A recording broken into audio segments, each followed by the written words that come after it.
So kind. The next session is going to begin.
Oh my God.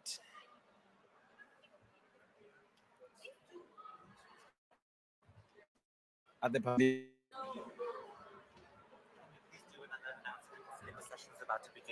Okay. Colleagues, we do invite you. The session is about to begin. Please, you're welcome. Please.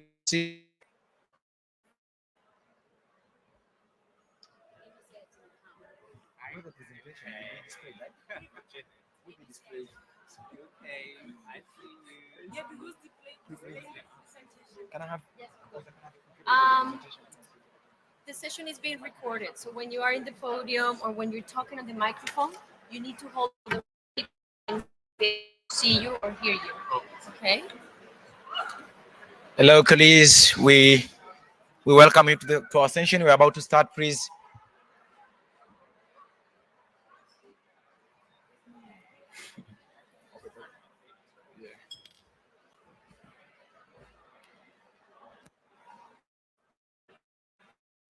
Sit.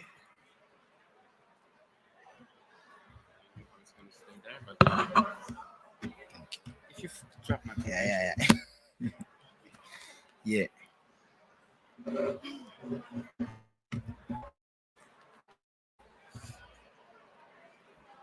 Should I kick off? Or we have to wait? We have to wait. Someone to come? Yeah, okay, we'll be end the time. Okay, thank you so much for coming, guys. My name is Cyprian Discomba. I'll be taking you through the introduction of why we are here today and the objective of the session. Pass Mike to keep on the plan the activities for today's sessions here. First and foremost, I would like you all to know our agenda for today. We will have a campaign that will be showing the activity that we're doing on the ground, but also we'll have a panel discussion on the ethical and meaningful engagement of intersectional advocacy globally. And also we'll have the closing remarks and that will be offered by Mike Corey here in front. Um, um, before I move to the you know that this session will explore the lived experience of young people in all our diversity, and we will just have to dive deeper into the experience that we learned from different campaign that were in the movement, which we used to have the Love Alliance campaign, Young Voices, Engage Us, My S, My Right campaign, and the lesson learned from the LED movement. And also, we're gonna have an outcomes. We're gonna have to. We're gonna go into the outcome from these campaigns that have been happening around the globe.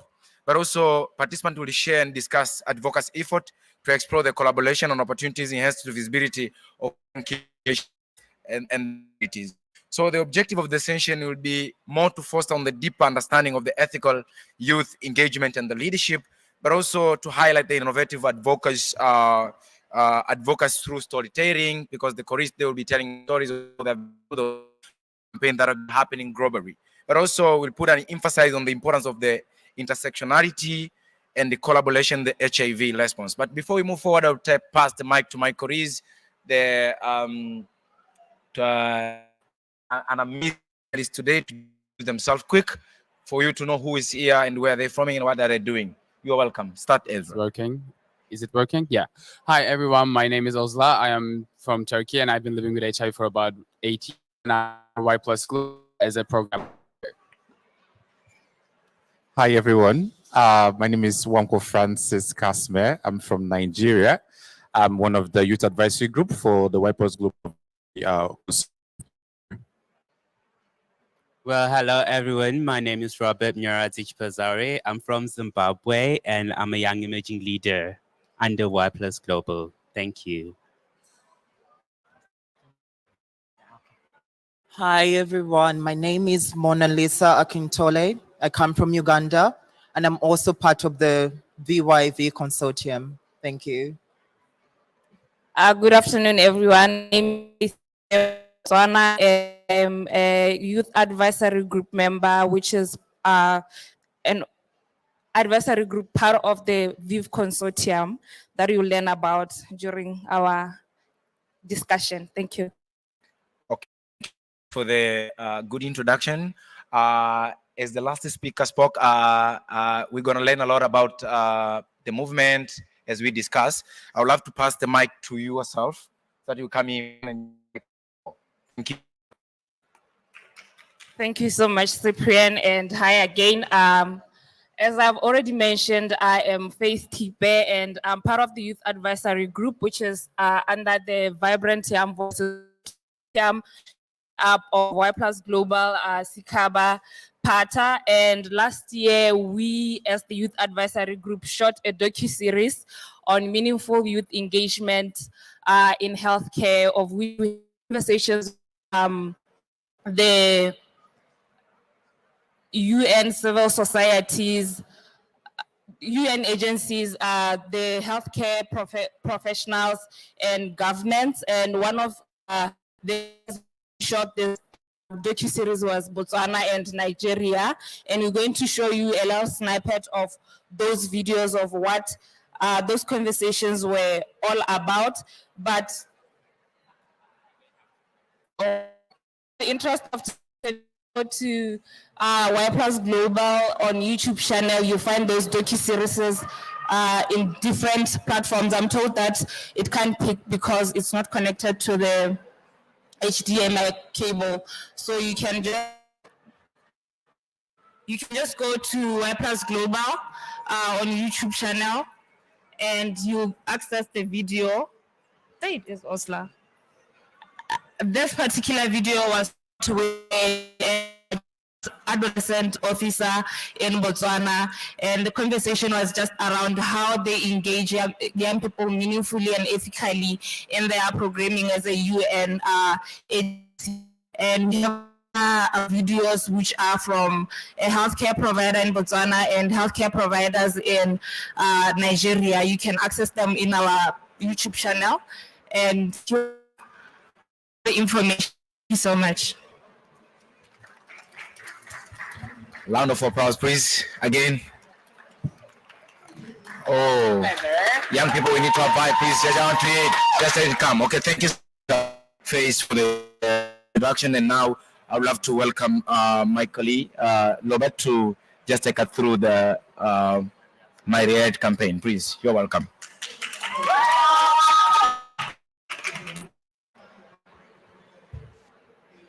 Okay, good morning, everyone. Good morning, everyone. Oh, it's now afternoon. Good afternoon. Well, today I'm going to talk about political campaign. So in 2023, Y Plus Global introduced the My Reality campaign to all the young emerging leaders that we've been working with.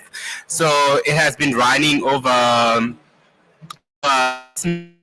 we had 12 in which are Burundi.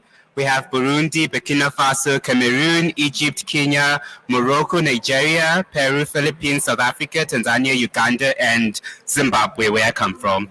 So we have podcast, and with this My Reality campaign, we have been engaging with young key population across the region. And over the past 6 months now, ever since it has been broadcasted, we have managed to reach 1.1 and we're just hoping that by the end of probably this month or next month, we're going to reach as many people as possible and get as many engagements as we got from the Y Plus global social media platform. So our podcast, it focuses on HIV advocacy, comprehensive sexual education, growing up positive, and decriminalization of HIV as well. I think that is all that I. Thank you so much. Hi everyone. We do have a video from the My Reality campaign. I'm trying to look at the technical people to see if we can show the video. If we can, that's completely fine. One of our campaigns, so you have some idea of what it looks like.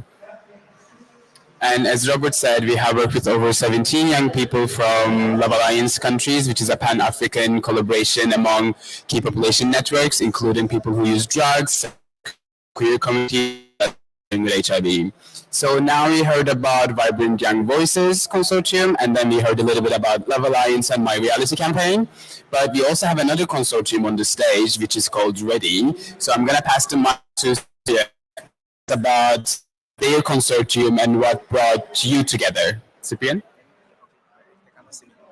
Okay, let me stand here and talk about Ready Movement. I think you have all come across the Ready Movement campaign in one way or other, because we are very everywhere doing the amazing work. I think you all acknowledge about the work we're doing.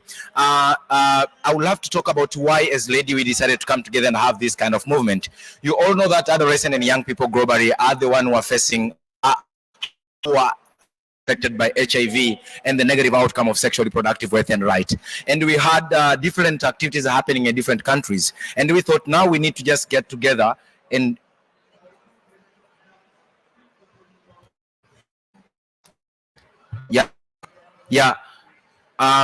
now we decided that as young people, we need to get together and have one voice to just address these issues by empowering our fellow young people globally to just understand what is taking place in one place or other. Doing and the is like we are trying to bring together youth-led organizations and the youth-saving organization to share experience across sub-Saharan African, so that we foster our movement, we build our movement, and then we hold decision makers accountable. We build the leadership skills among ourselves as we learn from other networks. So, for instance, in Tanzania, we have something good that we're doing. We need to learn from what is happening maybe in Kenya, what is happening in Zimbabwe, what is happening. That's the reason why we together share experience and we move together as one to address issues that are holding us back in sexual reproductive health and HIV responses. This is the beauty of Lady Movement, and we go young person and across Africa to just share their experiences and just learn more. That's why I said if you're gonna go online on Google or in social media, you can just check about the Lady Movement. You're gonna learn a lot of things from there. That's how Lady works. Thank you so much for that elaboration. And one unique thing about, or one important thing about consortiums is when you bring young people together, you give them the space to exchange their experiences and also learn from each other. And the next question I have actually peer exchange knowledge, and I want to ask you, Mona Lisa, can you tell us how does your consortium foster cross collaboration between different youth movements or youth from different regions and countries? Center state, my beautiful face can be seen. I think it's very powerful to have young people cross-learn and sort of understand how you can be supportive of one another. Yeah, because I don't believe in working in silos. And so for me, the bit about that is to say that if we need to move a movement, is to then bring everybody on board and learn from each other, because we believe in the singularity of knowledge. So that's how this consortium then speaks to the power of us being able to cross-learn, cross-pollinate with ideas, and sort of feed into each other's activities, move the movement around HIV work. And I think for me, that's the beauty also again about us being able to work together as a collective and see to this change happen within our communities. Single learning. And for me, that's where I get the power in cross learning and pollinating of ideas together as a community. So that's what it means to me. Thank you so much, Mona Lisa. Would anyone else like to add anything to this question? If not, I'll move on to the next one. And yeah, we've been talking about sexual health and reproductive health and rights, right? One thing about is when you bring many different people from different countries, different regions, you have so many issues to address, right? And you need to find a way to advocate for your goals collectively in an intersectional way.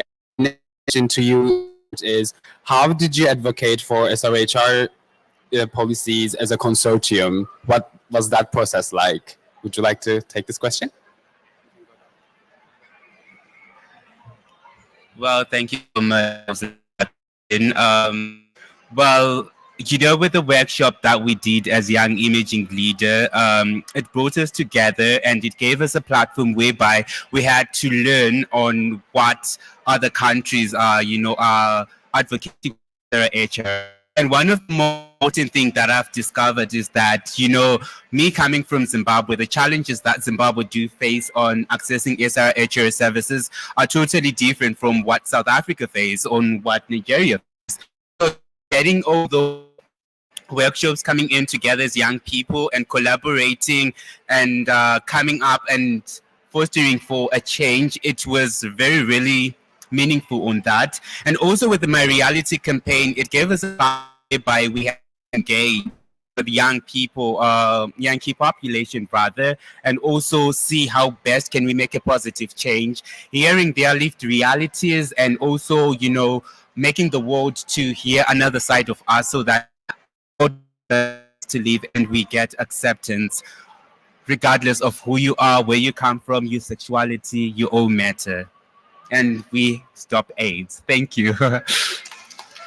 Thank you, Robert. And next is about way we advocate as a consortium. So, Frances, can you share with us one thing you have learned from the consortium that has changed the way that you think about your SRHR work?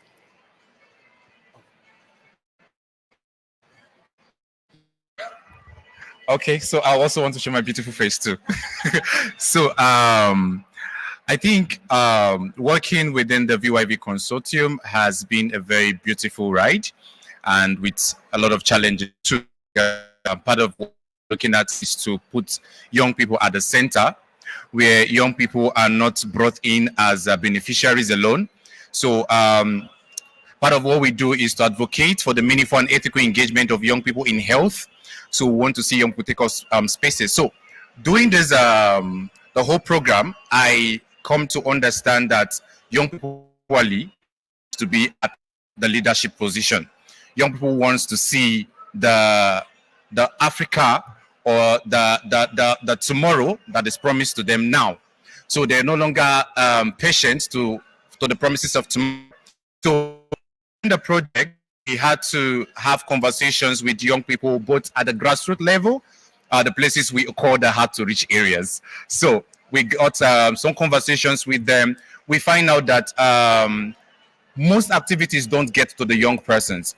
Why? Because we have, so to say, the elderly ones at those facilities, at those health spaces, and they know how to provide the adequate service, the quality service for these young persons. So that's also built my understanding and my advocacy strategy when I'm engaging with stakeholders, when I'm engaging with donors. I how to energize in the best way I could program and advocate for better programming for young people, which also has led to young people taking up some spaces, of course, across Nigeria, and the VYV consortium is also going on. So I think that's just what I came to understand during the course of the project. Thank you. Thank you so much, Frances. Would anyone else from the panel like to share something you have learned from the consortium that has changed the SRHR? Yeah, thank you. I think for me, coming from a marginalized community of transgender persons and being able to be a part of this platform reassures our power in working together, in the power of solidarity. Because these issues are not per se trans issues alone or lesbian issues, people live HIV issues. It's all of us being able to work together. And so for me, learning from a space of coming into a consortium where there are different and different voices coming from everywhere, and believing that if we work together, we can be able to sort of like synergize the efforts and to be able to move a movement. For me, it's very powerful. And the other thing I take away from this consortium is around how then you're able to feed structures of how your organization actually can be able to get the monies, because now donors believe in working together. So consortium is the new way to go. And for me, being a part of this also like brings that to light. I take that from the consortium with other young people.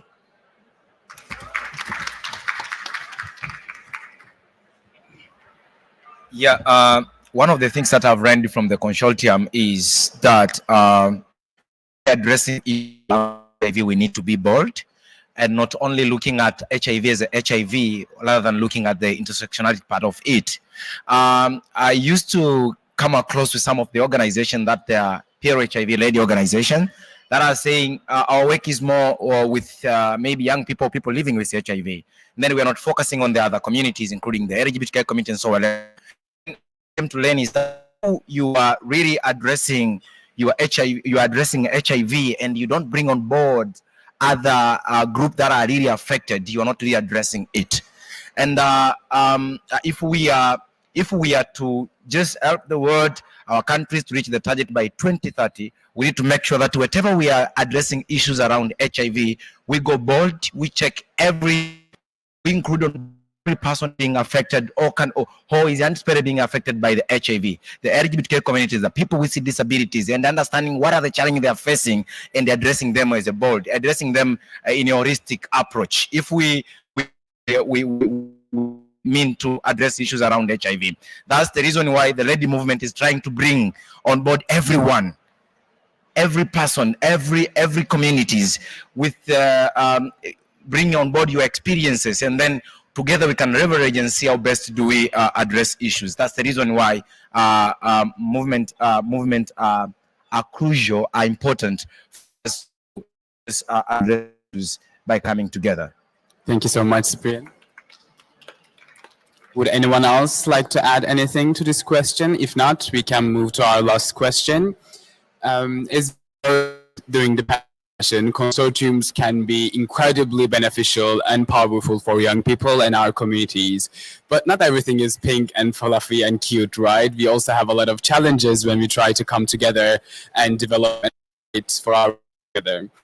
And I was involved in the My Reality campaign, and I would say the biggest challenge we had was the connectivity issue, because with the shrinking civic space and reduced funding to HIV, we are no longer able to travel as much as we could for our project. That means that to Zoom or Google Meet and meet online as much as we can, but not every region has access to internet as we may do in Germany, for example. I would say this was our biggest challenge in My Reality campaign, enabling people to access meetings and development process. But I also want to ask our panelists, what was the biggest challenge for you during the development process? Or if you want to talk about something more positive, you can also talk about what was the biggest motivator for you process. Address challenge, something that motivated you, pushed you through the challenges. Would anyone like to take? Yeah. Okay, I'm here once again. However, I feel if I start learning everything, please, to pick a few things that motivated me, though it was a tragic experience. Sometime in 2022, I lost a very close friend, a young person who was down with ADHD, and before we could get him to have the adequate service to bring in that there him. So that actually fueled my advocacy to ensure that I have young persons, young people placed, if not in every facility that is providing comprehensive SRHR services, because it makes it easier when I have a young person or a young person who is there and they can actually relate at that level. Peer-to-peer conversation, we understand ourselves, we know our languages, we don't judge ourselves, we can converse the way we want, we share our experiences. So that motivated me. However, in the project, the challenges will face the converting stakeholders, especially from the government areas, because having government persons to key into your consortium, to key into the conversations and your movement is very difficult, because they see it like which is strange, and probably they don't understand. And since you're working with young people in their diversity, is quite difficult, because at that point you're having conversations of young people living with HIV, young people with disability, population, LGBTQI persons. So, and you know, across the sub-Saharan Africa, it is very difficult for you to bring such conversations up at table with them. So it is also difficult for you to talk about young persons accessing SRHR services in Africa. So these are the challenges we have. And of course, the faith leaders were not also helping too. So these are the back and forth and the challenges we have. And I think these are things we want to see how to push through and scale better in the subsequent thing. Thank you so much, Cyprian. Would anyone else like to share challenges or motivators from their consortiums? If not, I guess you can take it away. All right. One of the challenges that we experienced during our shooting of our docu-series is that one of the background that I forgot to give is that our youth advisory group is made of 3 countries, which is Botswana, Nigeria, and Uganda. And ideally, we wanted to shoot our docu-series in all these 3 countries. However, we faced a very challenge, which is the anti-rights movement. We all know what is happening in Uganda, and right now we have other things that are going on in Kenya. And one of our Uganda colleagues couldn't be able to be part of the docu-series, and felt like them shooting that video and being part of that particular docu-series could have advanced the agenda of actually advocating for the meaningful and ethical engagement of young people in different spaces, not just in healthcare, and also trying to paint to the government officials what it looks like. But that actual vision was defeated, and we are trying to navigate the situation and kind of look for other avenues how we can actually leverage other platforms so that our Ugandan colleagues actually record that video, record that docu-series to be part of our entire docu-series. And what we did as a build up to our 2015, and we had a focus group discussion with the different young people who are from the LGBTQI community to kind of gather their insights and how they would ideally want government, UN agencies, different stakeholders, them, how to ethically and meaningfully engage them when they're interacting with them. And we are in the process of actually developing that set of recommendations, which will have on our YPlus access it in the site, and you can help us advance that advocacy piece to ensure that governments and different development partners ethically and meaningfully engage young people in all their diversities, not excluding most key populations that we know. In most cases, when we are doing our programming, we just focus on young people, and we forget that we are young people who face different challenges. I might be a young person who is from Botswana, and I'm facing something different from a young person who is from Uganda, and we need to take into perspective those kind of elements. Yeah, thank you. Thank you so much, Faith, for sharing your insights. And actually, surprisingly, we came to the end of the questions that we prepared for this session. But I've been told we still have some more time, which rarely happens at this conference. 2 minutes. So I was going to. I'm going to give you 3 seconds to raise your hand if you want to ask a question to our panelists. 3, 2, 1. No takers. Then I'm going to pass the mic to Faith to wrap up our session and share some information about how we can continue engaging with us and our collaboration. Okay, thank you so much for joining us. That was a lovely panel. You've heard about the beautiful and wonderful things that we have under the umbrella of programs at Y Plus Global. And one thing that I want to look at the corner, you see a poster, right, with the QR code. That is for the Ready movement that Cyprian has been talking about. Just scan the QR code and join the Ready movement and get the most information about the all about. One of the panelists here mentioned that as time we break working in silos, our impact will only get us to the last miles that we are trying to reach if we collaborate, connect, and this particular issue that we have in front of us. We are not going to end AIDS if we are working in silos. We know the funding space is also shrinking day by day, and funders terms. And that is what we've been presenting before you. If you want to learn about the Yales, everything is on our website. If you want to learn about the Vive, everything is on our website as well. If you are ready, is QR code. And we look forward to receiving your membership sign-ups to our Ready movement. Oh, there's the QR code there. We look forward to seeing your sign-ups and getting those website clicks showing that you visited our website, more about consultants have and that we've just given a snippet to you. We could sit here and talk more about all the consortiums, but we don't have time and we have other sessions to get to. Other than that, thank you so much. Let's build forge alliances to end AIDS by 2030. Thank you.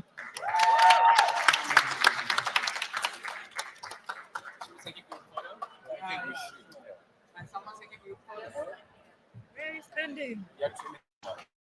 Let's move there.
All right, all right.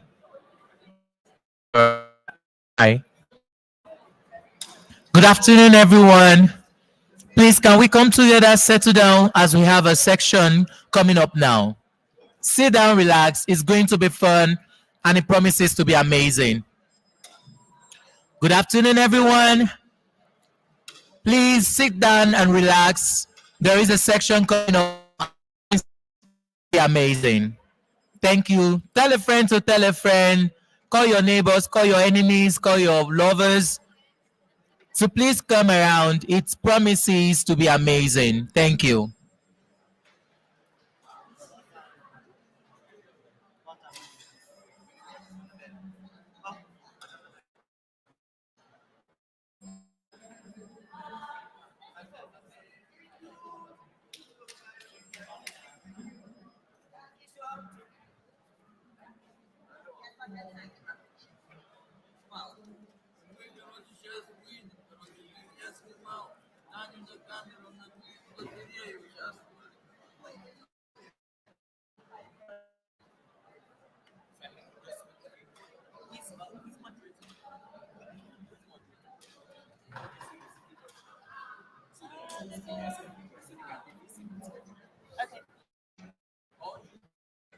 Okay, or you need the middle to interact with both sides so people can see the speakers. How about here? Because Yeah, shut the down middle can will be sit good there. for you. No, the last speaker can sit there. You sit there. No, I'm thinking people from the side can see a speaker here. They can. Oh, I see. Okay. Oh, do you get now? So you can see. Oh, you see here. So the last All right. Do you say? you.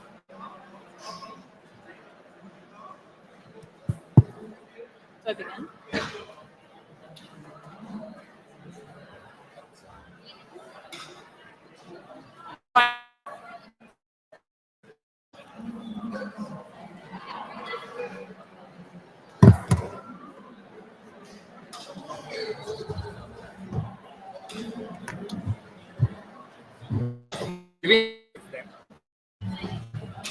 Maybe I can move this.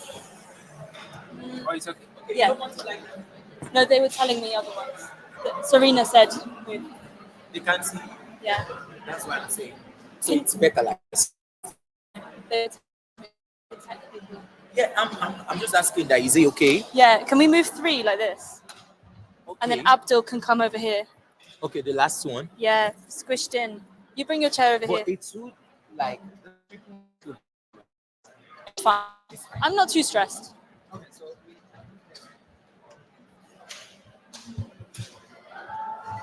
then I'll be doing your workers. Ah. It's 15 minutes. We're good. Okay. Oh, hey. Don't worry about it. Chill. So if you're Yeah, we're good. You have jokers here in case you want to joke something.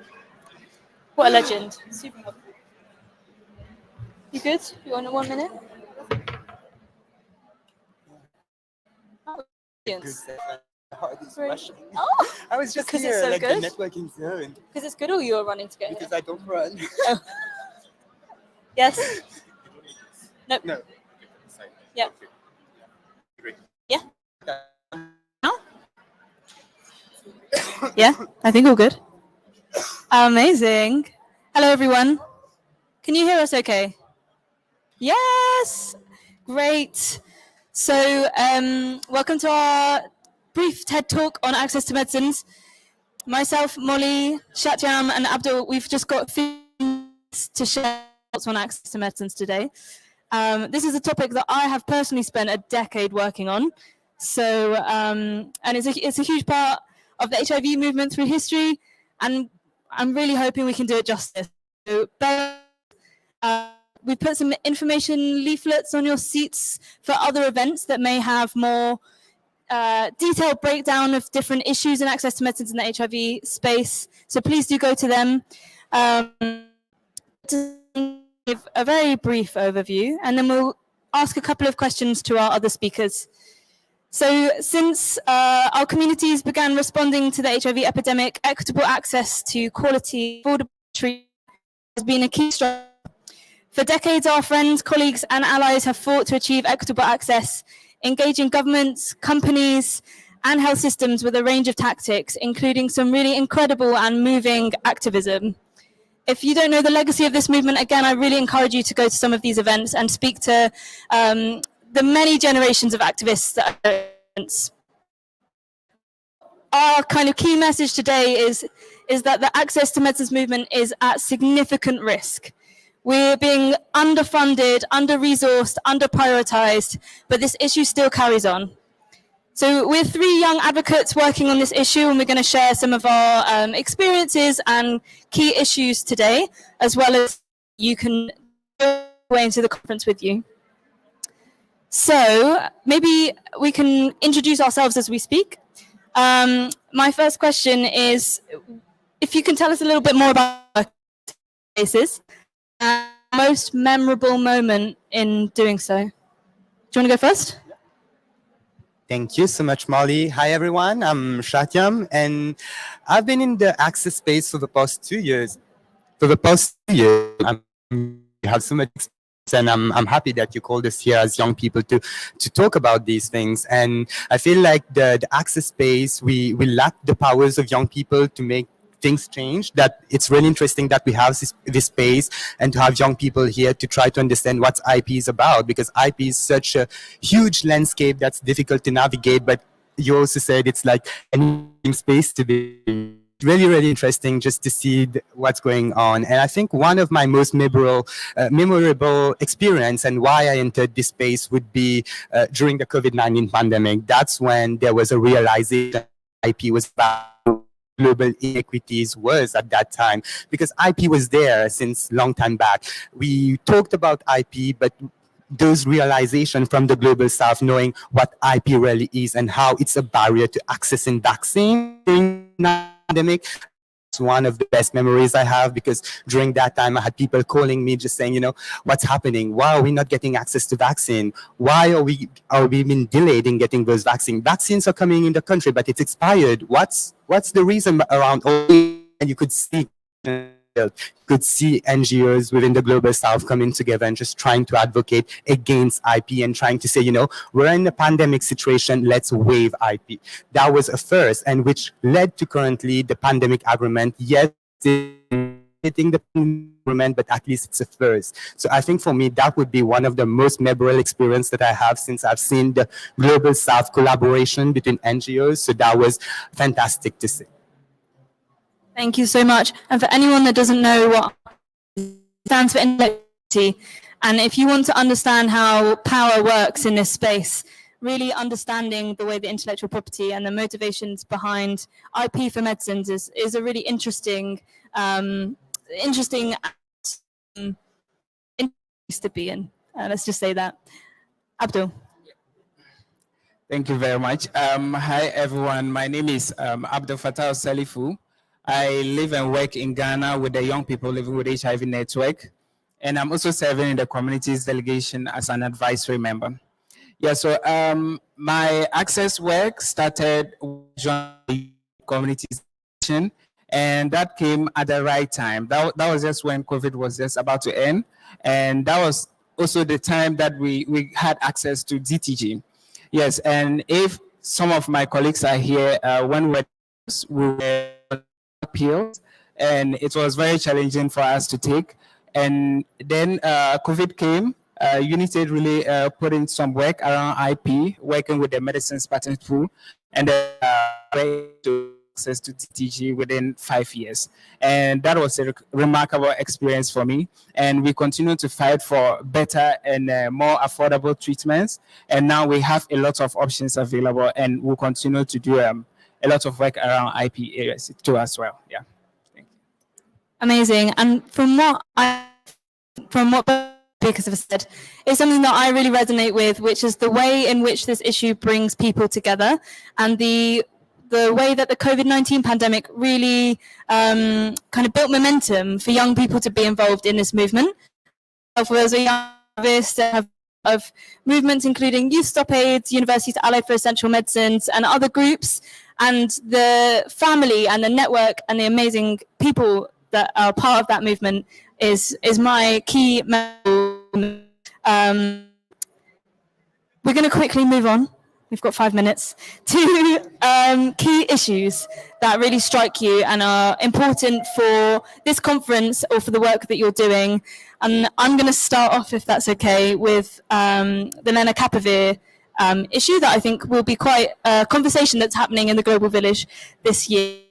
So lenacapavir, long HIV medicine, which requires only 2 injections per year. Access and pricing for lenacapavir is up in the air at the moment. We don't know how much countries will be charged. We don't know how accessible this drug will be. So the advocate movement is really around this issue, and we really want to see action at this conference to ensure that the company that hosts lenacapavir makes decisions for public health over profit. So that's my key. I really encourage more about that, to get involved in the many actions that I hope to see this year. Abdul, your key issue. Okay, so narrowing it down to lenacapavir, the issues are a lot, especially when we're talking about access. We cannot use just 5 minutes to finish discussing. Yeah, so the first one I like to start with IP, obviously, with patents. So Gilead obviously has the control over lenacapavir, and we have to continue doing our advocacy, and it will take a lot of community involvement, and including the partners too as well, for actually to put out the licenses so that other manufacturers can make it as well, so that we also be down the cost of the product. And that is another part of the access challenges. It has of the medicines. Originator makes it very expensive. Even if we have it in Ghana, I wouldn't be able to afford it. Yeah, so that is one part of it. The other part of it is regulatory issues. So we all know that all the countries have regulatory bodies, and they all have specific requirements apart from the WHO. So even if we have to in India, if they don't have India-based data, they will never approve it. They will never have access to lenacapavir. And the other access issue has to do with limited funding. And with a lot of public health challenges, donors don't know where to fund and where to actually put their money and actually yield the most impact. So most of donors are now chasing where the money is going, and I think that is going to be important, and it will take a lot of effort from both government and NGOs and partners involved, so that we actually get enough resources. Now we are just getting evidence, which is another part of access, and we need to maybe get data in all the populations, in our diversity, so that we know actually and it works for everybody. Yeah, thank you. What a whistle-stop tour of access to medicines. This is incredible. What's your key issue?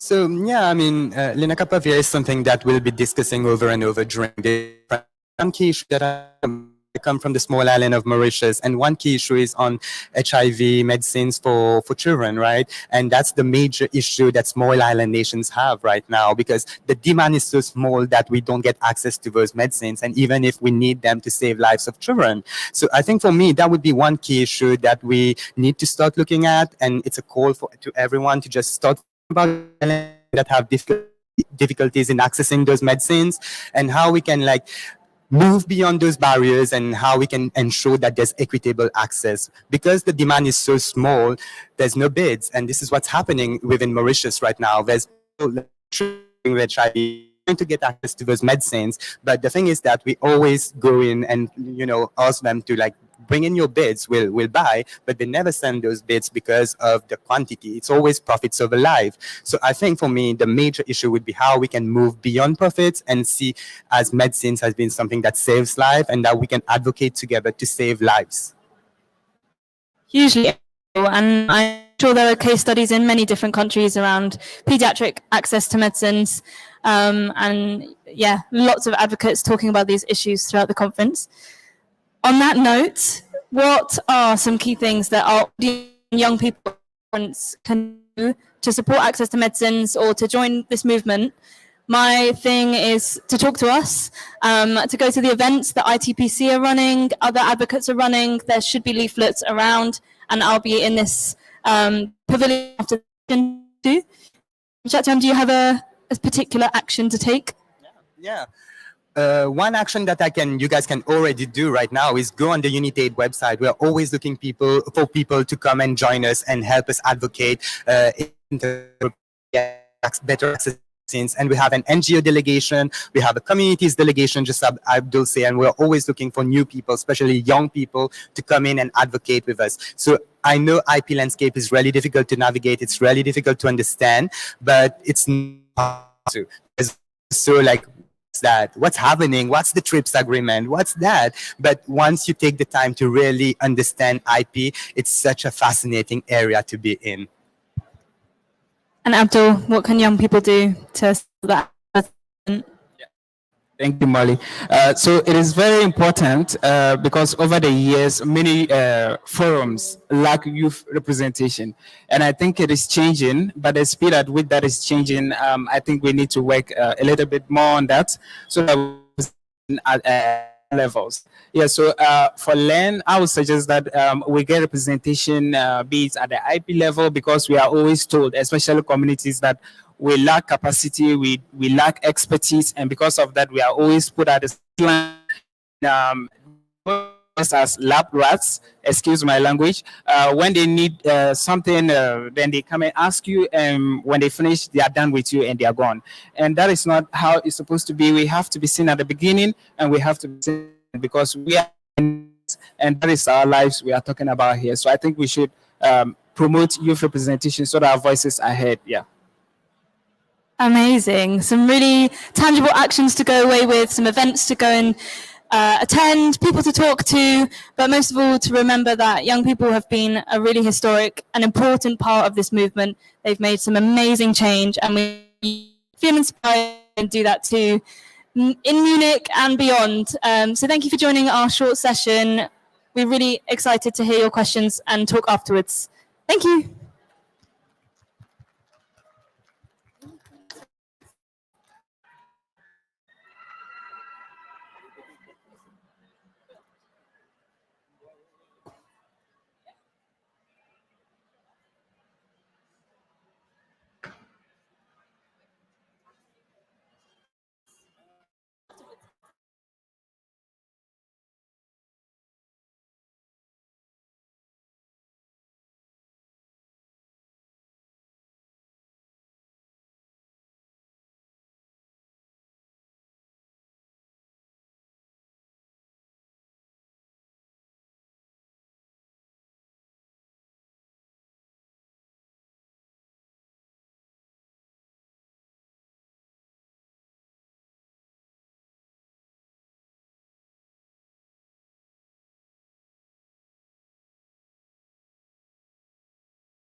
It's nice to see.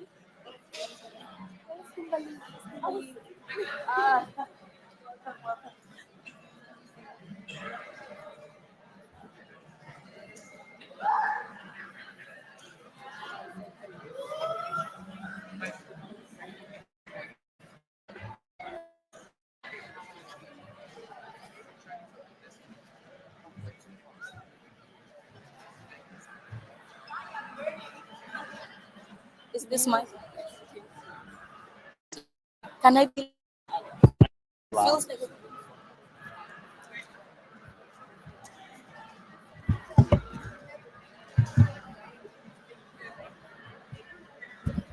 People are dying.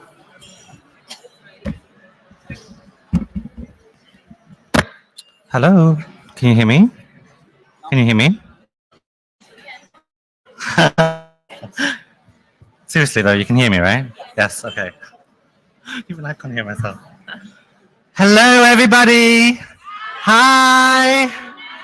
Hello. Can you hear me? So yeah, it's working. Okay. Okay. So I'm just gonna check with the AV team. AV, are we good to play the video?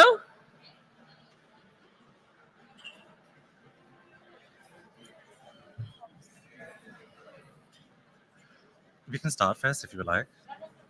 Yeah.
Out of the 39 million people living with HIV, 9.2 million of them do not have access to life-saving treatment.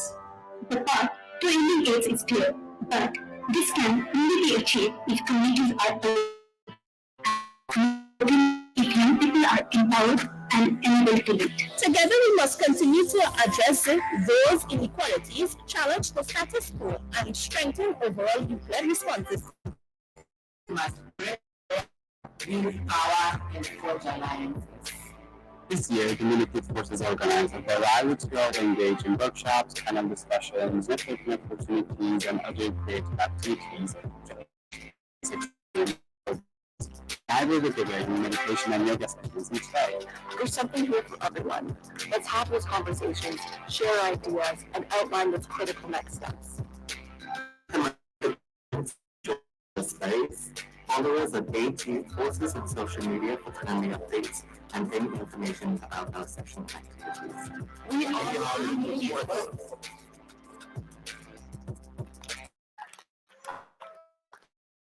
Welcome, welcome everybody to the opening ceremony at the Youth Pavilion. Another round of applause, please. My name is Eddie Rudrum. I am the Communications Manager at Y+ Global. My from Let's Stop AIDS. We are delighted to welcome esteemed speakers, dedicated young delegates, and all of you who have traveled from near and far to be with us here today at the Youth Pavilion. For the extend our heart to the City of Munich for hosting this year's International AIDS Conference, and to the International AIDS Society and ViV Positive Healthcare for the generous support in making this a reality. We also want to extend a very warm welcome to our delegates who are joining us virtually. Though some of our youth participants face challenging presence and engagement remain integral to our discussions today and throughout the conference. So as we all know, this year, Let's Stop AIDS and Y+ Global are the co-hosts of the Munich Youth Force, and we are immensely proud to help shape the agenda Youth Force is a coalition of global young leaders from numerous youth-led organizations from around the world, all collaborating to create this inspiring program.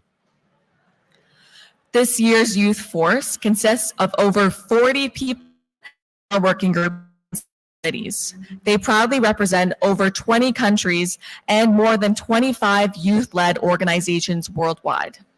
So yesterday we started the conference with the Youth Pre-Conference, giving us a preview of the program and the discussions we'll have over the next few days. Our theme for this year's conference is breaking barriers, building power and for lives, conversations and issues we are addressing in these challenging times. For young people, platforms like these are rare and invaluable.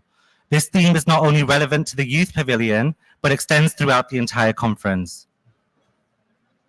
As many of you already know, this theme speaks to the heart of what we aim to achieve.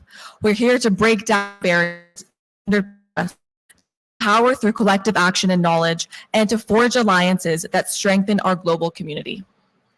So what can we expect over the next few days?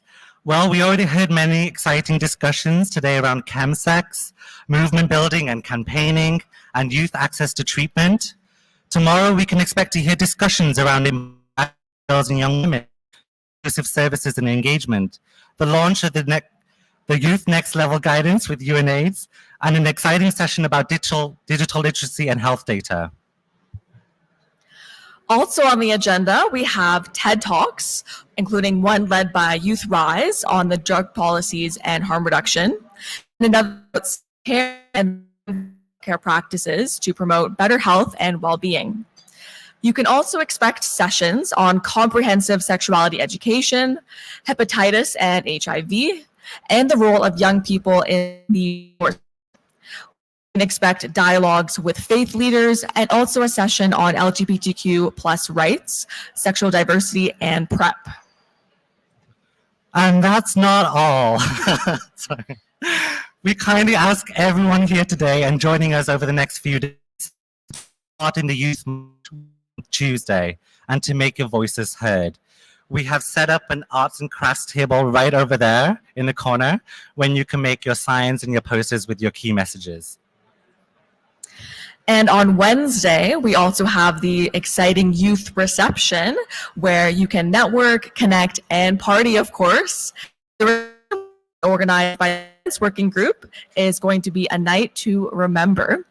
And if you haven't already registered, please do so as soon as possible. So I'm sure most of you already walked around the areas here, but we have the spaces. We have the podcasts at our booths at the back over there. We have areas where you can play games, the cock rings over there. You can network and visit the video booths over in the corner. Also, you want to also take time to reflect and journal your experiences at the conference so far. You can use the Young People Living with HIV space. So take lots of photos, tag us on media at Youth Forces. And we're also being streamed live to our YouTube channel where you can access the sessions in real time. And they're going to be available recorded afterwards for you to watch in case you missed anything. Please make sure to give us a like and share the sessions on social media to ensure people watching at home can also experience the conference. So this is a way to access the conference for free. No need to pay for registration as it's just on YouTube. So let's use this opportunity to share our stories, to learn and reflect, and to help each other build a stronger, more inclusive movement. Our voices, our actions, our alliances will help shape the future of the HIV response. We strongly encourage all of you to contribute, engage, and learn from one another, making the most of the time we have not only here at AIDS 2024. Use this time wisely, as many could not be here with us today. Have fun, I guess.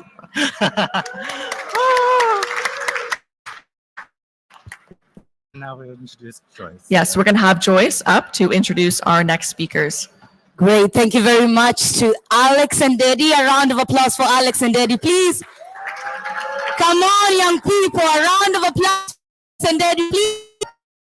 Great. That's more like it. That's more like it. Anyway, thank you very much, and a very warm welcome to you all to the Munich Youth Force Youth Pavilion. This is our open city, and we are very excited to have you all joining us today, and we hope that we will maintain the energy here, right? As you have heard from Alex and Eddie, that we have a lot of beautiful sessions going to be happening here, and we will be giving a brief wrap-up. But before we welcome the other speakers, I'd like to take the limelight. My name is Joyce Souma. I work with Y Plus Global, which, as you all know, is also co-hosting the Munich Youth Force and the co-hosts of this pavilion. From the definition of the word pavilion, a pavilion is a space dedicated for recreation. Okay? Please take a moment to look around you. Do you see sites of recreation? Do you see sites of recreation? Energy, and like Eddie and Alex again said, that we are here to build power, to break barriers, and to forge alliances. And to usher us into our next session, we have amazing speakers from all regions, because again, young people are coming. Some of us came from very far. So if I'm going to invite them to the stage, I want you to do me a favor. Are we together? Come on, are we together? Yes, that's more like it. Bring the energy with you. We have some water there. You recharge. So help me welcome on stage our first speaker, who was not able to join us here, unfortunately, because of visa issues, but we will recognize them anyway. A round of applause for Ravel Gatoto. Hey, Ravel, to invite all the other panelists on stage. So as soon as I mention them, please feel free to clap for them, just so that they know that you got them. All right? Are we ready? Come on. I will. What's going to happen after this is that there will be the Global Village opening ceremony, and we do not want them to be more fun than us. All right? So officially, I've declared this a competition. All right? Help me welcome from East and Central Asia, Maria Derugar. Thank you. And in the same spirit, help me welcome from Western Europe and North America, Tadek Shmiel. And in the same spirit, joining us all the way from the Latin America and the Caribbean, help me welcome Kimberly Springer. And the list is still continuing from the MENA region. Who knows what MENA is? I have goodies. I have goodies. Let's see. Who knows what MENA is? What is MENA? That shouldn't be a question. Middle East and North Africa. Thank you. So help me welcome from the Middle East and North Africa region. Know who I'm with? Help me welcome Ahmad Aga. Great. And from my home, where I come from, help me welcome my beautiful colleague from Eastern and Southern Africa. Now, please. And finally, from Asia Pacific. All right, are you ready to help me welcome our guest from the Asia Pacific? Help me welcome Aristo Gonzalez from Intimida. Is he around? Oh, okay. Yeah, probably stuck in traffic or visa. I don't know. But we will get started with a video from Ravel, and then I'll come over to you on what you'll be able to share with us, your role. And as you may notice, please give a keen eye on our platform. We have a seat for one of our speakers. While he's contributing virtually, of course, he would have loved to be here with us. Was denied a flight, still denied a visa, and that's the kind of challenges that we are facing. So, yes, over to you, Ravel. Thank you.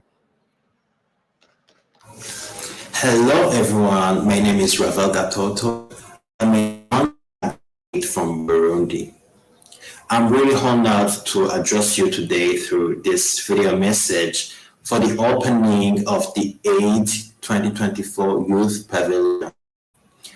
I couldn't be with you in person due to visa restrictions. My spirit is here with you, united in our mission to break barriers, build power, and fertilize. In Burundi, Young people in all our diversities face multiple challenges. Laws and policies that pose barriers to our well-being, access to comprehensive services, and stigma are just two of the issues that we must address. But let me assure you that we are committed as young people to make a difference. So your presence here at the Youth Pavilion, both virtually and physically, is a testament to our shared commitment to building a brighter future where young people are involved in decision-making. Let us seize this opportunity at the Youth Pavilion to raise our voices, to share our experiences, and to advocate for the needs of young people in all our diversities. Thank you so much, and let's continue this journey together. Welcome to the Youth Pavilion. Wonderful. Thank you very much, Ravel. And as he says, welcome to the Youth Pavilion. So I'm going to start to my panel now, very briefly, in like 9 minutes. Please tell us about your work and also deliver a key message. Hello, everyone. Ravel still really wants to be here with us. It's a pity that he couldn't be. Yes, so I'm going to hand over to Maria. Please take your 90 seconds of fame on the platform. Thank you.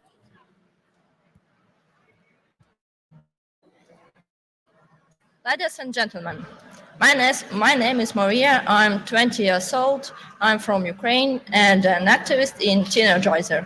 And I was born with HIV. Okay. Today I stand before you with a crucial message. The young people of Ukraine are screaming for peace, a peace that respects our southern border. My friend said we were fighting another war in Ukraine, a war against HIV. We worked hard to overcome HIV and the stigma and ensure accessible services for all. But in 2022, a full-scale war struck our home, resetting our efforts. We lost an essential need, safety. The war affects our education, access to services, relationships, and more. Our fight against HIV has been set back. While we could live with HIV for long, a missile can in a second. We can only recover with peace. In southern Ukraine, we demand a peaceful and integral Ukraine for all our youth. Thank you. Great, thank you very much. And we stand in Ukraine as well. Thank you for your beautiful delivery and for sharing the work that you do. Next, I'm gonna hand over to Tadek. Please feel free to use this one. Is it that my voice is loud or is low? Now. Oh no, they're saying you should get it from your Okay, I'll speak loud. Good, like that. Hi everyone, I'm Tadek Camille. I lead the development team for Let's Stop AIDS, and I'm honored to share an overview of youth-led North America and in Europe. In both regions, youth-led initiatives are increasingly focused on communities who are disproportionately affected by HIV. These initiatives are essential to address the needs of youth from key populations, providing harmful services, culturally sensitive support, and community-driven outreach to promote overall health and well-being. Peer education and peer support services have proven to be a vital tool in raising awareness, behavior change, and supporting those who are newly diagnosed. There is also a strong emphasis on advocacy and policy change driven by young activists. Youth-led groups are lobbying for comprehensive sex education in schools, more funding for research, and for prevention, testing, and treatment. However, challenges persist for youth in both these regions. Comprehensive sex ed is being denied by governments. Discussions of 2S LGBTQI+ issues are being challenged by prominent voices. and trans youth face pervasive societal stigma and barriers to receiving gender-affirming care.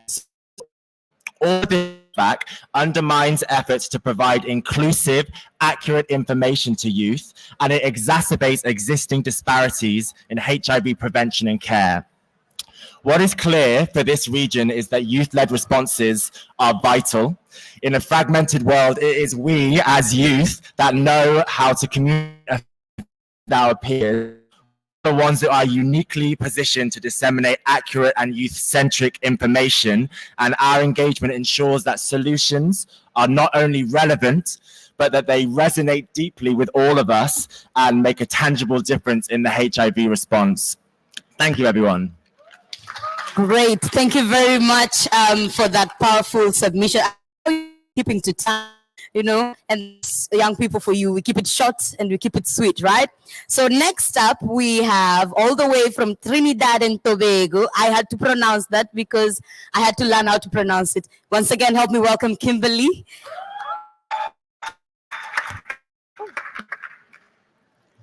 Welcome all to the Youth Pavilion 2024. So I would like to say hi and welcome again from Trinidad and Tobago. I'll be representing Latin America.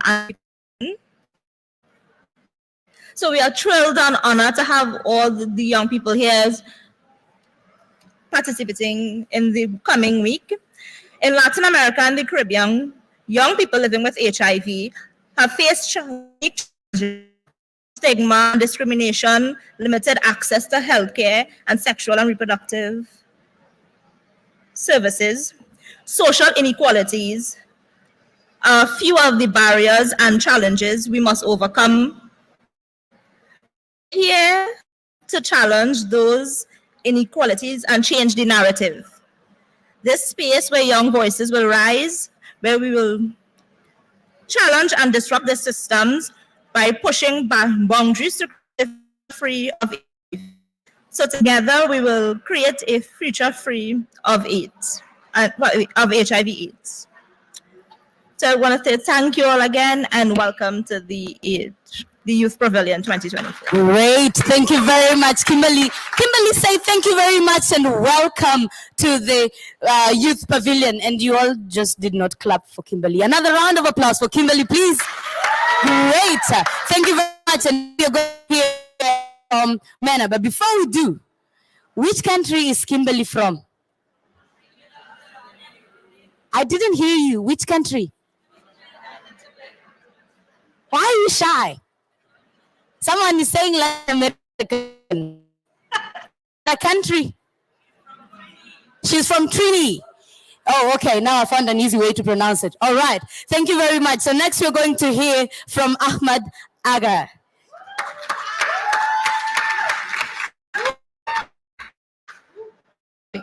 Thank you so much for the lovely introduction. My name is Ahmad Aga. I work with Let's Stop AIDS. I work as a sexual health educator, and I'm thrilled and honored to be representing Middle East, North Africa. So in our region, discussing HIV remains taboo due to deep-rooted relations and cultural norms and societal expectations. This stigma prevents many from seeking testing, treatment, and help. The fear and shame associated with HIV are significant barriers to progress. Comprehensive sex education is still not allowed in school, and also as well accessing treatment is difficult. However, there are many progress in the Middle East. Initiatives such as digital safety and creating safe circles for people who are living with HIV to find their peers, it is very crucial and it is helping a lot. And also, we as youth, our involvement and friends are important in the progress of ending the epidemic of HIV. And thank you so much, everyone. Woo! Thank you very much for that beautiful. Now, I want to stand here because my comms people are saying, can you please sit still so that cameras can take you. Please, this is your moment. You can see my face, take pictures of me. My moment of fame is here. So thank you very much. Can someone please guess which from? I am giving gifts. I am giving gifts. And tell me if they're right. Now. Oh, yes, yes. Do you see more now? To guess. Anybody else? No, no, no. I'm coming to you because you are like, so far, the brightest in my class. You got the other question. You get a pen. Thank you. All right, let's see. Is Morocco? Go with Morocco. No. Morocco. Morocco. Okay, let's hear from this side. Philippines. Philippines. Philippines. Philippines. Okay. Let's hear it. Egypt. Egypt. Oh, which region did I say they're representing? Nana, who wants to give it a second try? Huh. Huh. Okay. You're like my saving grace. Yes. Yes. You're from Iraq, right? No. Oh, this is getting fun. Lebanon. No. Oh, okay. 2 final tries. Gabriella. Tunisia. Is that? It's not in the MENA region. It's not in the MENA region. Wow. Okay, Purity, wanna give it a chance? You wanna give it a try? Okay. Is it from Doha? No. Oh, Qatar would be nice, no? All right, let's see. 2 final people. Okay, 3. Or you can just shout from wherever you are. Let's see. United Emirates. And now you guys are just pulling my leg. I have pens. I have pens. What do you want to use to write in the course of the conference? Is my country not on the map?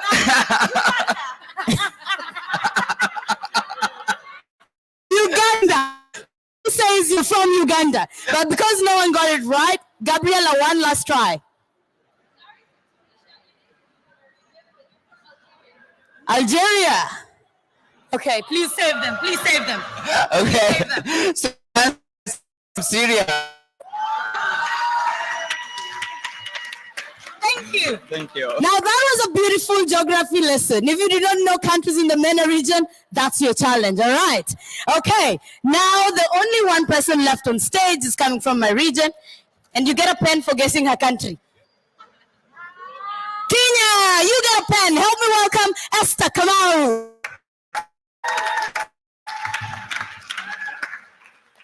So hi everyone, my name is Esther Kamaru. I work with Y Plus Global as the finance graduate trainee, and also I'm part of the events working group with Beren.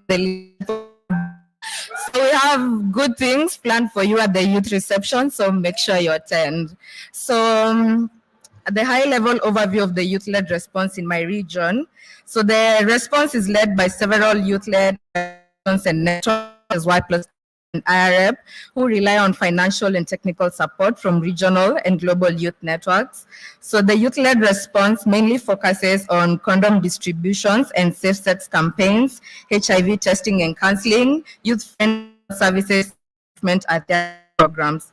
Despite the efforts made by the young people to lead the response, it could benefit further from financial backing, sustainability support, capacity and technical strengthening, and inclusive policies, especially for the population.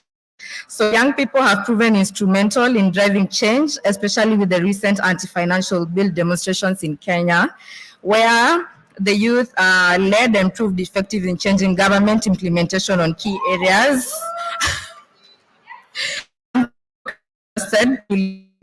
Response. So what is similar? Challenges faced by young people is similar across the region, including but not limited to opposition from the anti-gender movements, limited funding, lack of inclusive services, populations, limited technical and organizational capacity. So what is unique for our context is the Kenyan context is unique in the creativity sense, with young people leading from the front in utilizing social media tools and digital storytelling and advocacy to beat the stigma that is targeted to people living with HIV. Great. Thank you very much, Esther. Thank you so much for the beautiful contribution. So Esther is my colleague again from the finance department. So if you had a mention of money, you know why. And if you had a mention of Kenya, you also know why. So it seems like we have a big competition. So please don't fail me, okay? All right. I want you to be as loud and as happy as you possibly can. All right. So now my panelists are done. So you're going to clap for them as they go and sit down. But before they do, can someone please guess which country I am from? Do not say it because you think it. Do not say it. Let's see. You know me. I want to try here. No, you're sitting with people with leakage. Sorry, now I see something else that I like. Here. Hi.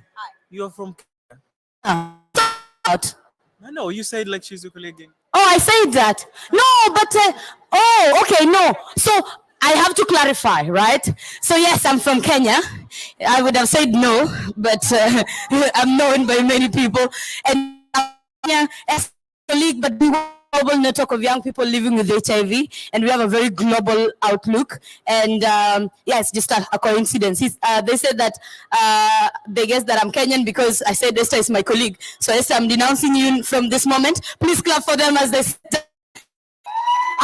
We have competition. Please, let's clap for. Yes, that's more like it. That's more like it. Great, amazing. I'm loving the energy. Wonderful. Yeah, now you see we can beat the global village. Young people, young. And now coming on stage to share with us the outcomes of the youth pre-conference that we held yesterday. Please help me welcome. Are you ready? Are you ready? Guys, we should not let them beat us. So please help me welcome Zenia. Yo. Usichenko. Yes, give from the local co-chair of the in-person conference. Thank you. Thank you so much. Oh, it's not working. Okay. Now you hear me? Yeah, cool. Greetings, willkommen, and вітаю. It's greetings in Ukrainian. My name is Zhenya, or Evgenia, it's quite a long one, and I'm from Ukraine. I'm from also, as my colleague Maria, First of all, I would like to additionally thank our brave and motivating young people, Ravel, Maria, Ted, Kimberly, Ahmad, and Esther. You now heard such different stories filled with pain and desire. People not only demand, they are already acting on their field to overcome the key challenges in the fight against HIV/AIDS. Also, I would like to acknowledge a huge number of young people who have to be here, but buses are empty because their visas were refused. We are gathered here, people from different global, regional, national networks and organizations, youth activists, pharmaceutical professionals, and high-level representatives with one key aim: tackle AIDS pandemic, leave no one behind. Yesterday, we already successfully started the discussion on 3 key themes: breaking barriers, building power, and forging alliances. We shared what disrupt young people from a HIV prevention in Ukraine, Germany, India, and Turkey, and changes that young people are willing to make. We talked about the great examples of community-based organizations and youth activists from Eastern and Southern who provide so necessary sexual and reproductive health services and safe space for vulnerable key populations, sex workers, people who use drugs, LGBTQI+, and adolescent young people living with HIV.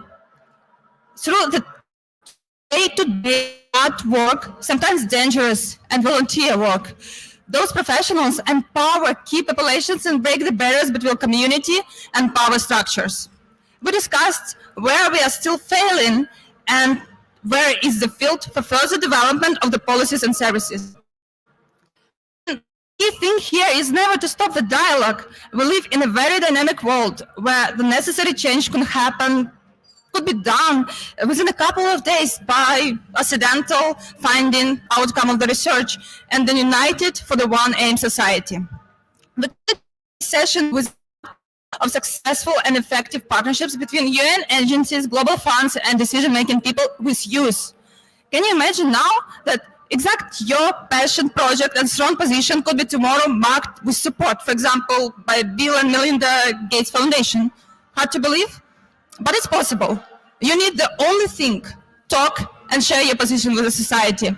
As well of Let's Stop Canada. Everything is possible. You just need to act. For today's present decision makers, I can say two main things. Invest and partner with youth all around the world as diverse as possible. We are not if we do it loudly and straightforward. If we demand, it means we need action today. And it's the locomotive that pushes our society to that one world free of all its forms, including LGBTQI+ and living with HIV, a world in which the rights of all adolescents and young people, especially girls, do not need to be protected because they are fully respected. And with gratefulness for all our yesterday's, today's, and tomorrow's speakers, participants, and organizers for making this diverse dialogue and platform possible. Also youth, collected our strong feelings and youth declaration. At this moment, I would like to invite my colleague Joyce to make an overview of the Youth Declaration. Thank you all for your attention. And Joyce, the mic is yours.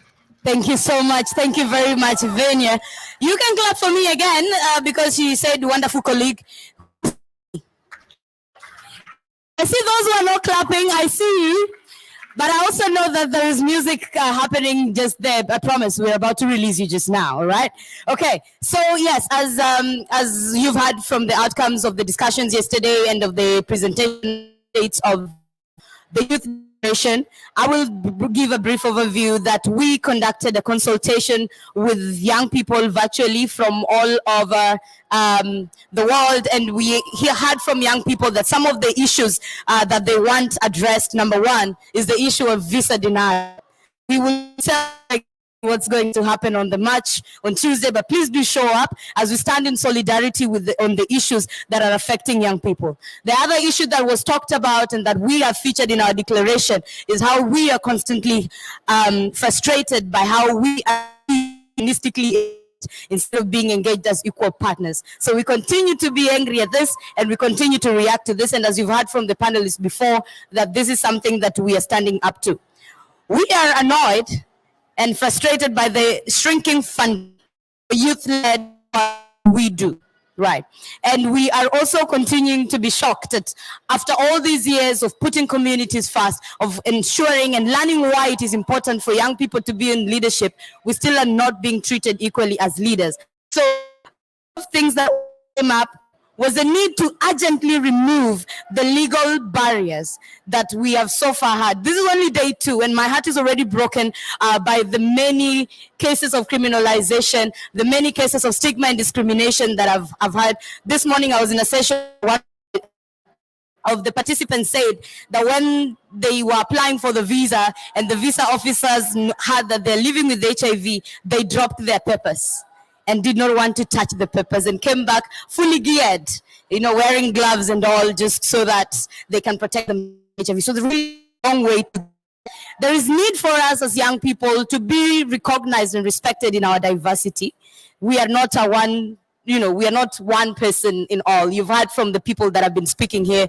We are totally different with totally different backgrounds.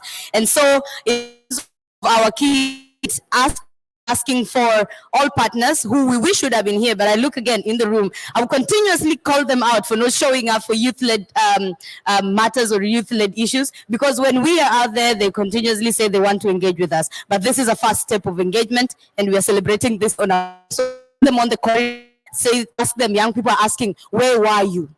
Will you please do that for me? Will you please do that for me?" And if you need a document that backs up your engagement, we have this beautifully packaged youth declaration that was, we had contribution from the young people. and in thank you. Again, give me that again. Give me that again. Thank you. Good. So I'm urging us all, we will be sharing the QR code to the Youth Declaration. Please use this as an advocacy tool. One thing that we were challenged at the pre-conference is that we are not living and representing ourselves. Our numbers in this conference are marginalized because of visa, because of many other challenges that we know about. But nonetheless, we are not just here to be seen, we are here to be heard, and we are not just going to be speaking for ourselves, but we are going to be speaking for all of us. All right?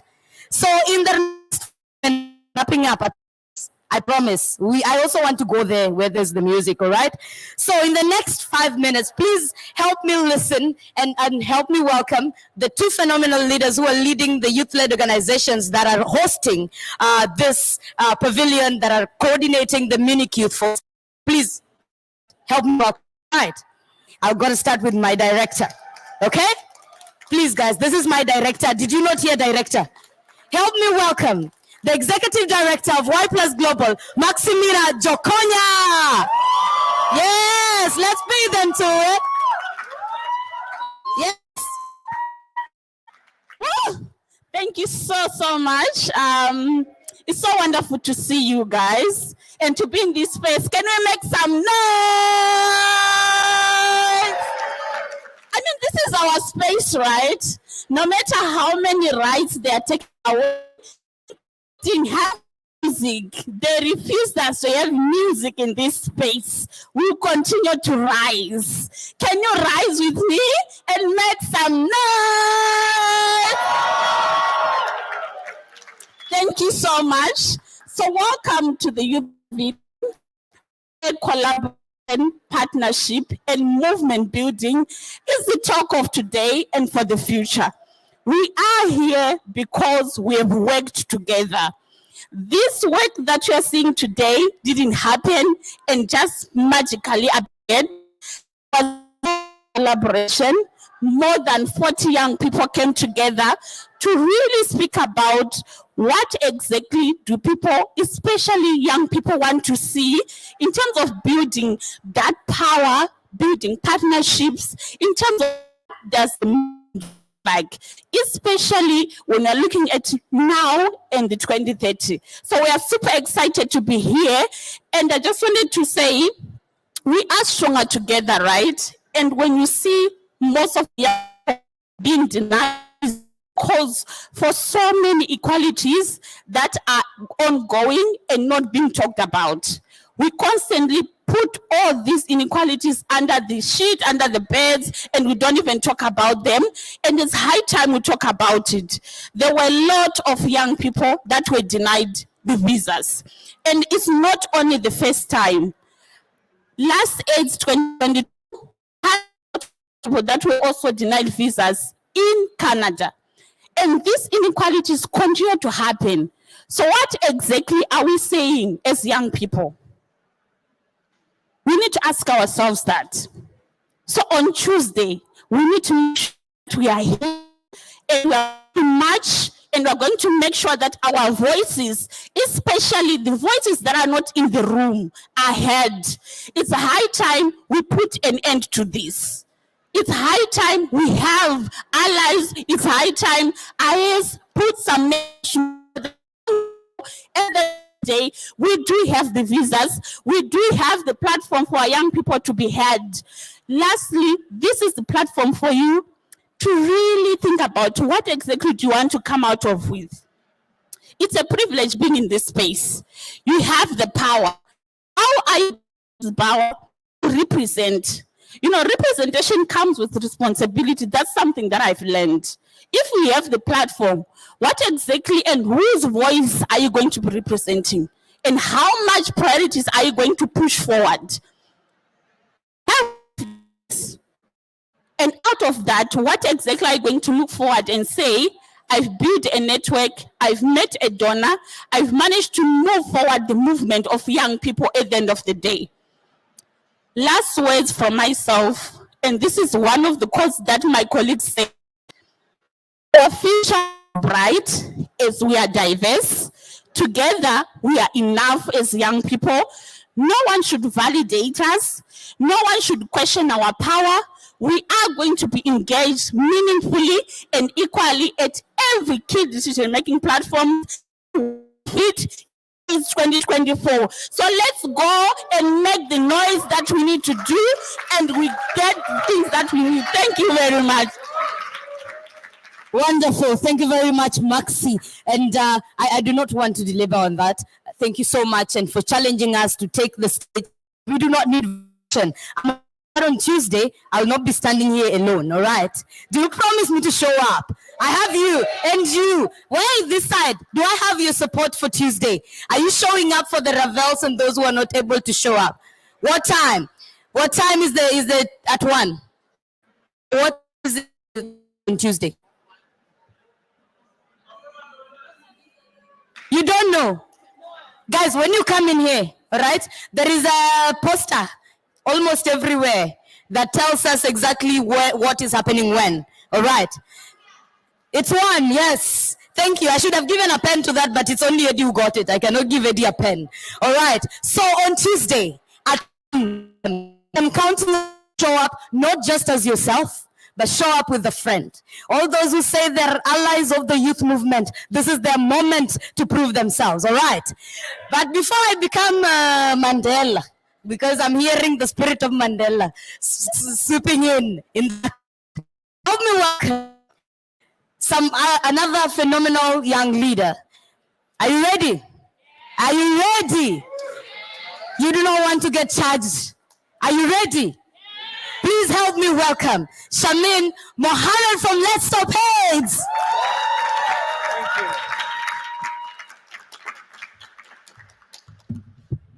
Hi everyone, let's do another round of applause.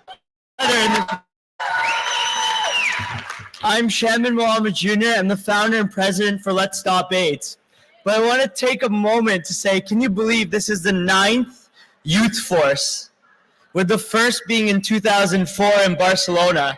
And since then, we made sure we advocated lots for this space. So this is our 9th time fighting for this space. And I just wanted to give a round of applause for youth, because a lot of our young leaders are becoming adults, and they were part of that initiative for this space.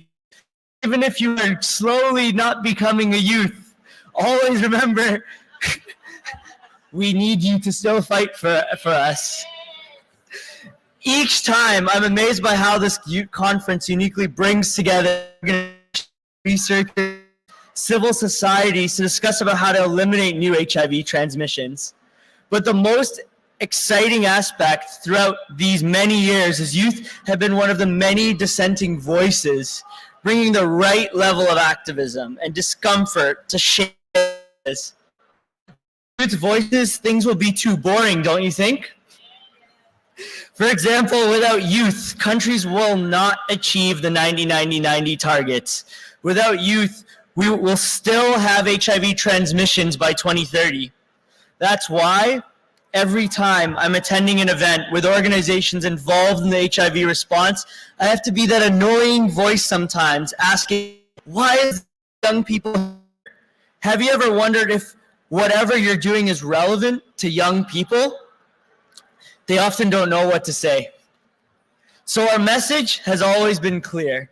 Stop tokenizing young people. Young people don't model smiling in advertisements for medications or governments only. Young people want to be decision makers. If we really want to put people first, let's make an effort to put young people first as well. Let's Stop as always an organization. We believe that young people are key players in the HIV response. And because of that, young people need to be brought to the front. This year, Let's Stop AIDS celebrates 20 years, so 20th anniversary. We're so proud to be elected earlier this year into the program coordinating board of UNAIDS. Our mandate is to show that all those international that have a voice, that it's loud and it's powerful, and that they're uncomfortable. And if they are uncomfortable, let's make sure they get used to it. It's also been an honor to be chosen again to host the Youth Pavilion.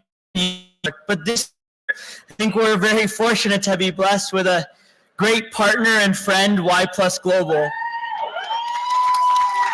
So Maximina, Eddie, this partnership is amazing. It's the beginning of what we hope will be a strong and long-lasting alliance together. I also want to thank youth force organizations, volunteer staff members. You've been amazing working over the year to make this happen, and trust me, it looks amazing in here. This space is for all young people, all countries, all nations, all protests, scheduled, unscheduled. This is your space. Be an activist, do your networking, explore partnerships, keep hustling, learn from other cases. Let's keep our communities to be leaders and transform realities. Together, youth can eradicate HIV. Eradicate the stigma and discrimination. And together we are community. And again, let's always own this space. Thank you. Thank you. Wow. Thank you very much for the charge. I'm getting charged.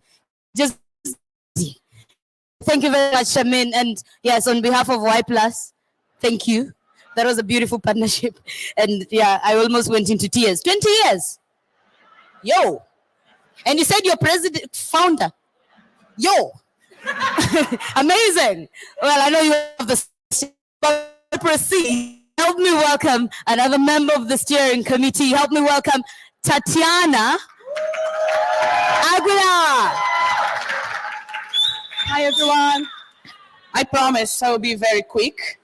Okay, I'm doing some kind of therapy process of not using papers to speak. All right. So I was thinking of what I'm going to say today, right? And to be honest, the idea to be part of and to apply for the Youth Force was mine. And I didn't tell Shaman. I said, okay, we need to bring youth voices. We need for them to speak and to advocate and to fight against stigma and all of these social determinants of HIV, right? I'm the national manager of Let's Stop AIDS. And then I thought, okay, if I'm going to apply alone again, it was a lot of work. In 2020 now was a lot of work and we could do much more. So what I'm going to do, I'm going to invite a strong partner, right? And then I think about Y Plus Global. And then I said, okay, I called Eddie and I said, Eddie, there's something happening, maybe. And he accepted. So thank you guys, Y Plus Global. This space is our space. I'm going to get some sentence that Shaman said. He said that the young adults were leaders in the past. So it's me. I'm not young. But I've been with Let's Stop AIDS for 5 years. And every single program that I developed at Let's Stop AIDS, there's like under of it, right? I'm just there to help them to find the path and to develop the best program ever for them, to fight stigma, to bring light to HIV responses, right? To bring awareness about sexual health, all of those topics that the health, sexual education is giant and it's in your hands, right? So this is your platform. This is your space. So thank you for everyone from my team at Let's Stop AIDS, Alex, Serena, everyone made this. And thank Eddie for staying late for almost 6 months with your hair like crazy in the meetings. I'm sorry to us. Maybe I can help you with that. But thank you guys. This is our moment. This conference happens every 2 years. So 5 days. Every single youth that we talk in the corner, I'm doing some recordings there, interviewing some young people living with HIV in the Live Life Loving space there. I got so emotional. We have so many, things to say, so many experience to share. I mean, we can make much for everyone. We can help everyone to cope with that. We can spread the message. We can increase the voice. So I'm happy and emotional for, to see all of this happening after so long and so like almost 6 months of work. Thank you so much, every single one. Y Plus Global and Let's Stop. Yes, you did. Thank you very much. Therapy done. You made it without papers. Another round of applause for Tatiana, please. Now, did I mention that I'm from Y Plus Global? I did. Oh, yeah, because, I'm from Y Plus. Who else is from Y Plus Global? Let me see. Yes. Yes, lift them. The one thing about us, they say that they're glad that it will make it better. And the one thing about Y Plus, as you've seen from our director, and to every other Y Plus Global person, is it Y Plus Globonian? Something, who wants to bring the right. So as we are wrapping up, I was supposed to ask you a question. And because we believe in ethical and meaningful youth engagement, it's really unethical for me to stand here and talk without hearing from you, okay? So please give me just 1 more minute, as I'd like to hear from you. What is your expectation of this space and for the conference? And I have pens. I still have 4 pens. Yeah, it's 4. So if you speak, I give you a pen. Going once, what is your expectation? Thank you very much. Let me come to you. To have fun. Did you hear that? To have fun. And you are in the right place, because Youth Pavilion is for us to have recreation. There is everything. We have a thing. What is that thing called? A thing wall. So please do play with the wall. Have fun. We have a wellness center. We have so many places here. Yes, that's what you want. Go for it, Sissy. Go for it. Person with the or have you already met your expectations? You can go home. Here. Music. Yes. Yes. We will have a party. You guys did not hear about the events working group. The music is there. The music there, miss. Promise. No, it is only because where we are at, we do not want to interfere with everybody else's. But now that we have officially opened the pavilion, and I'm looking at Alex, I'm looking at Eddie, they make the impossible happen, and they will definitely make this happen. I promise that. Is there any expectation? Okay, 1 more. This is the final. Oh, I promised you pens. I'm giving you, I promise.